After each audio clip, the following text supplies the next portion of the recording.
Hello everyone, welcome back to the third video in our series on prompt engineering practice, and I am going to help from Department of Biomedical Science. So in the previous two videos, we have seen that what is all about, what is prompt engineering information, and in the second video of the series, I told about ChatGPT.com or the ChatGPT app that we are going to use the basic free version for analytic purposes.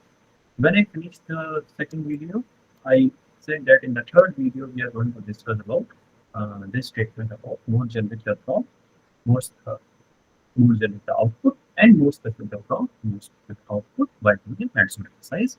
So for doing this hands-on, I'm going to use ChatGPT and more generate the prompt, more generate the output. Suppose I wanted to know about, let us say I'm right now sitting in Rajasthan, about Paris in Rajasthan.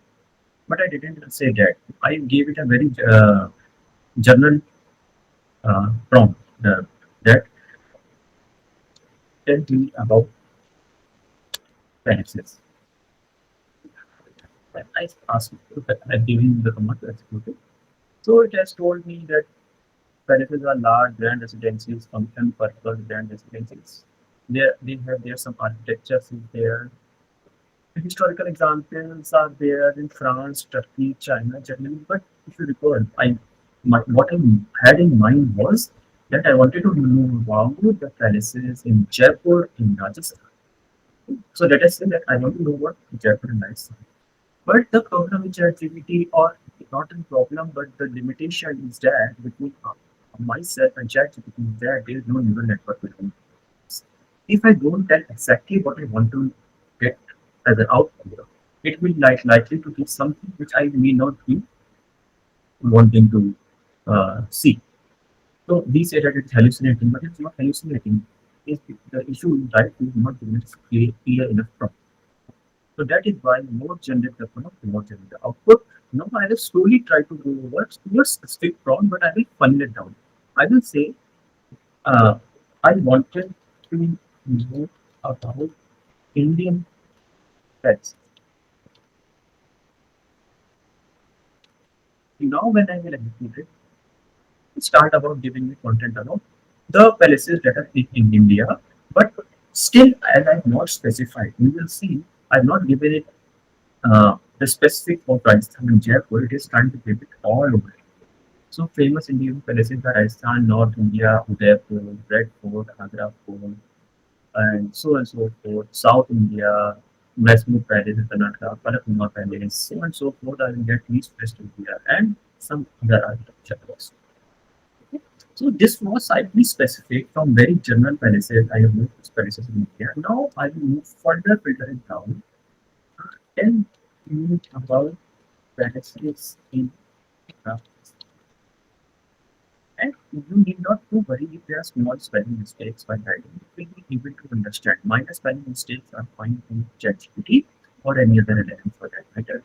Now you see, when I said that Rajasthan, just give me specific text. If you see that Rajasthan is often called the land of kings, is home to some of the most majestic architecture, significant palaces, so and so forth. Then it has started to list that top palaces in Jaipur, top city palace, top palaces in Rajasthan, sorry for that. Then city palace in Udaipur, city palace in Jaipur, Hawa Mahal is there, and Umaid Bhavan Palace, so and so forth. You see, we are more precise. Now this is the final form that is very precise. I would say, tell me about palaces in Jaipur. Make sure that it doesn't get confused with some other. I will go to the Jaipur Rajasthan.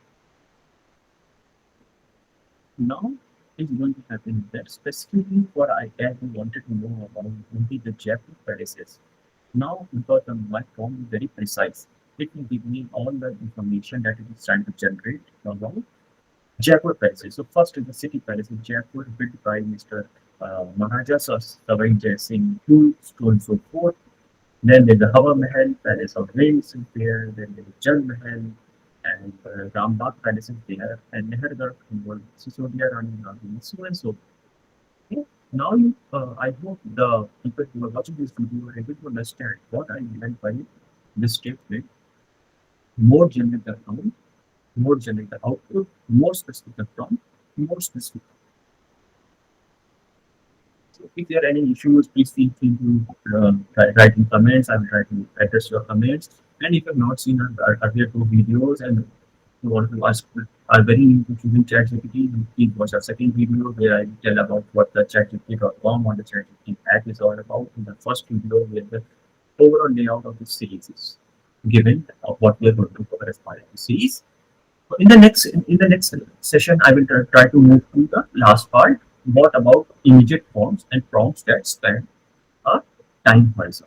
And after that, we are going to move into our prompt patterns that I have shown in our first video. We will start with the formation patterns. I hope you everybody has liked this video, and please give a thumbs up and a comments.